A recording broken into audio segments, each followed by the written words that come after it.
Here are my thoughts about SORA's performance during the booking day on 6th of July. Now on that day, it sold 23%, of which 21% are the smaller size bedrooms that consist of 1 to 2 bedrooms, and the remaining 2% are the bigger size bedroom that consists of the 3 to 5 bedders. And in this video, let me break it down why these sales results was quite expected. But before I continue, just a disclaimer that I'm neither endorsing nor rejecting this development.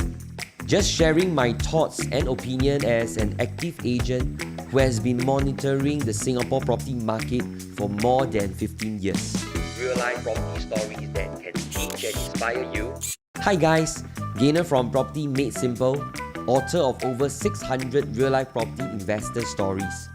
Now every story that I share has a valuable lesson meant to guide you towards making a smarter decision. If you have not read those stories, the links are just right below in the description corner. And do hit that like, subscribe button if you find this video beneficial. Now for those who are not sure about SORA, it's actually the redevelopment of former Parkview mansions that is situated at Yuan Ching Road and just beside Jurong Lake Gardens. It had a total of 440 units that consist of the following bedroom types: 36 one-bedroom, 198 two-bedrooms, 173 bedrooms, 18 four-bedrooms, and 18 five-bedrooms. And during the booking day, the following number of units and bedroom types that were sold are as follows: 30 one-bedroom, 65 two-bedrooms, 7 three-bedrooms, 1 four-bedroom, and 1 five-bedroom. So you might be wondering if the results are actually considered good.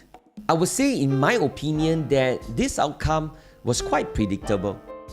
And the reason is because investors are quite price sensitive. And if a new condo launch is priced way too expensive, most investors would avoid. Now, let me give you an example. For the SORA 2-bedroom deluxe, you will notice that the units sold is within the price range of 1.3 million to 1.5 million. And if you compare this price range with the neighbouring resale projects like Lakeview and Lake Grandeur, it seems to be a fair entry price. Now, Lakeview TOP in year 2017, and one of the 2-bedroom units was transacted at $1.28 million. Whereas Lake Grandeur that TOP in year 2019 also registered past transactions of 1.3 million to 1.4 million. So given that SORA is a new condo launch which should command a higher premium, the prices between 1.3 million to 1.5 million dollars seems quite fair, which is why you saw quite a number of 2-bedrooms sold during the booking day. However, those 2-bedroom units that are priced above 1.5 million, you will notice that it starts to have a huge resistance from investors. So what about the bigger size units like the 3 bedrooms that only registered 7 units sold?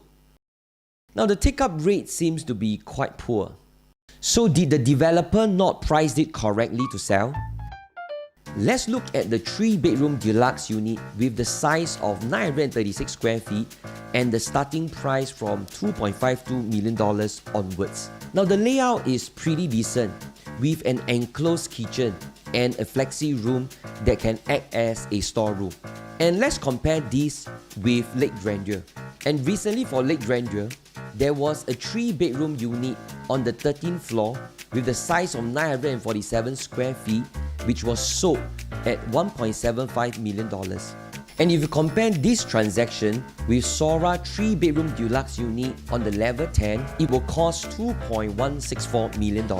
Comparing the price difference between these two units, it's a whopping $414,000 difference. I know some of you might comment that it's quite unfair for me to make such a comparison because the new launch price will always be much more expensive than the resale market. From a certain perspective, I do agree. But I'm a very conservative person.